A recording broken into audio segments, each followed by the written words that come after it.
3, 1 já.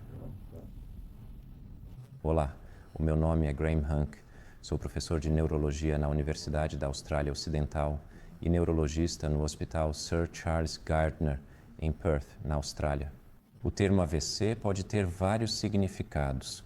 Pode ser usado para descrever um golpe desportivo, um toque tátil ou um golpe de sorte, mas hoje não vamos falar de nada disso. Vamos falar sobre o AVC, que é um evento causado por uma perda súbita de função de uma parte específica do corpo, devido a uma perda súbita de função de uma parte específica do cérebro que controla essa função corporal. E isso é mais frequentemente causado por uma falta de fornecimento de sangue a essa parte do cérebro e menos frequentemente por uma hemorragia nessa parte do cérebro. Um ataque isquêmico transitório, ou AIT, é um mini AVC onde os sintomas de perda de função de uma parte específica do cérebro são transitórios ou breves e tendem a resolver-se em poucos minutos ou horas, e geralmente, quase sempre, em menos de 24 horas, e nos quais não há danos cerebrais residuais ou lesão vascular em qualquer exame cerebral. Agora, o AVC é importante por 3 razões principais. Em primeiro lugar, é muito comum.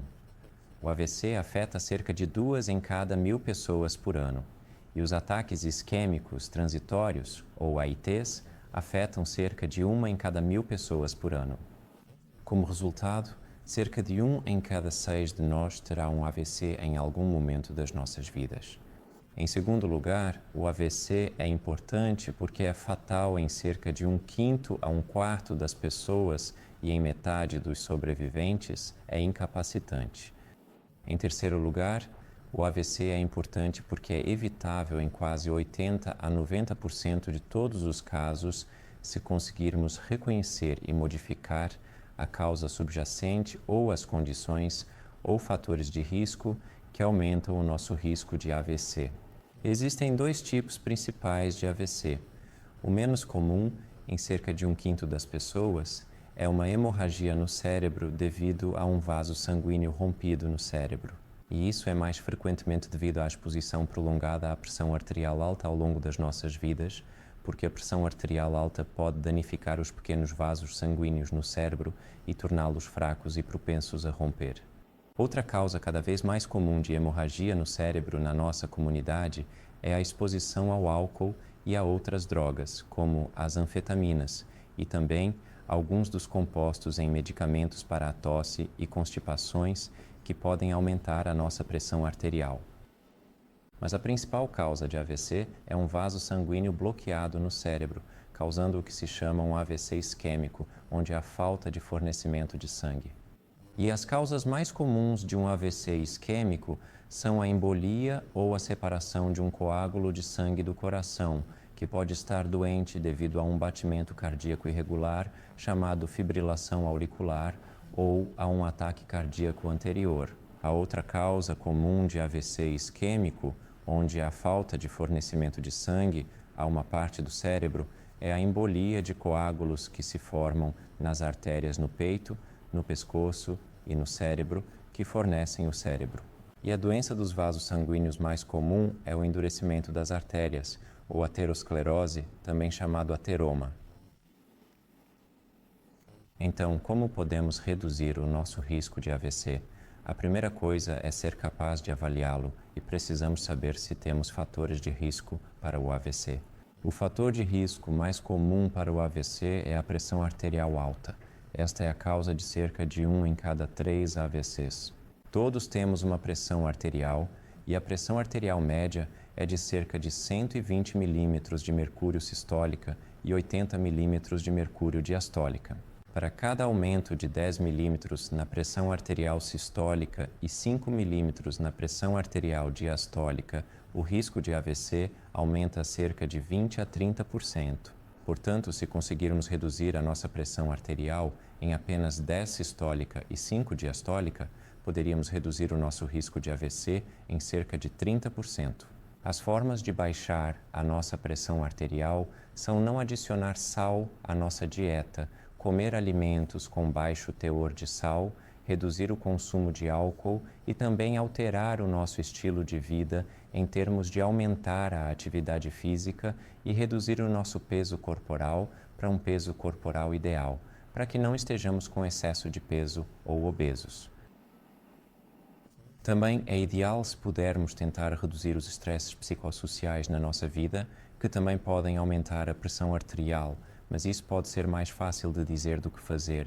O segundo maior fator de risco para o AVC é o tabagismo. O terceiro é um aumento das gorduras no nosso sangue, e o mais conhecido deles é o colesterol.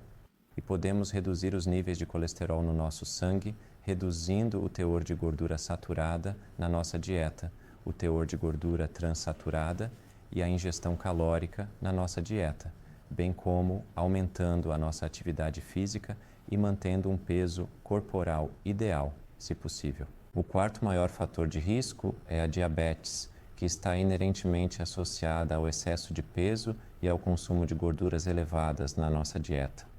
O quinto principal fator de risco é a fibrilação auricular, ou um batimento cardíaco irregular, que é cada vez mais comum e agora provavelmente a causa mais comum de AVC. E isso é causado pela pressão arterial alta, que danifica o coração, ou artérias bloqueadas para o coração devido ao ateroma. Os outros principais fatores de risco para o AVC são o excesso de álcool e o estresse psicossocial. Estes são todos fatores de risco modificáveis. Existem alguns fatores de risco adicionais para o AVC que, infelizmente, não são modificáveis. São a nossa idade, o nosso sexo, a nossa raça e grupo étnico e também a nossa composição genética. E assim, um histórico familiar de um AVC ou ataque cardíaco anterior em membros da nossa família é um indicador de que podemos estar geneticamente predispostos à pressão arterial alta ou colesterol alto ou a um alto risco de AVC. Portanto, o primeiro passo para reduzir o nosso risco de AVC é estar ciente de qual é o nosso risco de AVC. E, felizmente, o Stroke Riskometer permite-nos aceder a esta informação de uma forma amigável e facilmente acessível.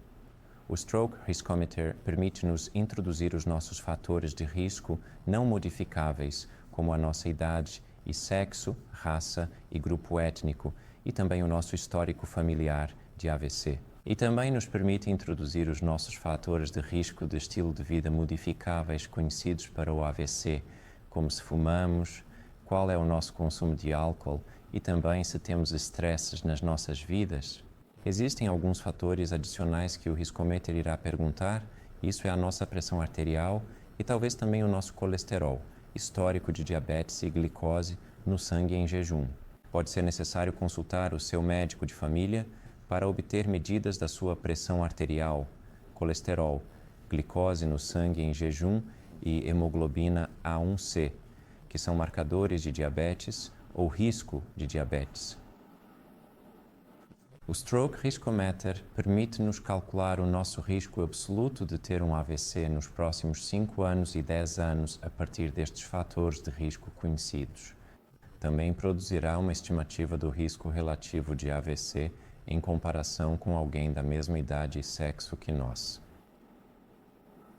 A característica adicional do Stroke Riskometer não é apenas que calcula o risco absoluto e relativo de AVC para nós, mas também nos permite autogerir o nosso risco e ver como podemos alterar o nosso risco, alterando os nossos comportamentos de fatores de risco de estilo de vida. Portanto, há 2 componentes nisso.